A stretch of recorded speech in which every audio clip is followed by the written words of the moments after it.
আসসালামু আলাইকুম। আমেরিকা থেকে আরাফাত হোসাইন বলতেছি।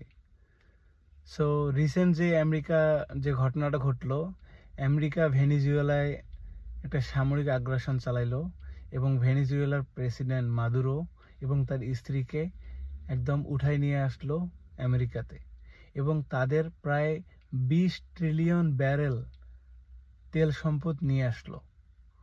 তো এইটা পৃথিবীতে কি প্রভাব ফেলবে? প্রথমত আমি বলবো যে আমেরিকা যেটা করলো এটা একটা বৈধ লাইসেন্স হইল চায়না এবং রাশিয়ার জন্য। চায়না এবং রাশিয়াও এই শক্তিকে ব্যবহার করবে। চায়না কি করবে?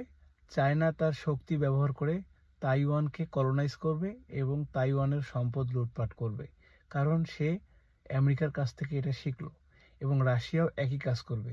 রাশিয়া ইউক্রেনকে দখল করবে, ইউক্রেনের সকল মানুষকে এবং সম্পদকে নিজের মতো করে ব্যবহার করবে। তো এটা তাদের জন্য একটা বৈধ সিগন্যাল হয়ে গেল।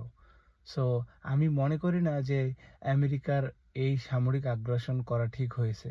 এটা পৃথিবীর জন্য কখনোই ভালো কিছু বয়ে আনবে না এবং দেখা যাবে যে এইটা একটা, আমাদের বাংলা ভাষায় বলে যে জোর যার মুল্লুক তার, এরকম একটা পলিটিক্স পৃথিবীতে এস্টাবলিশ করবে। সো আমি এটা কখনোই পক্ষে না।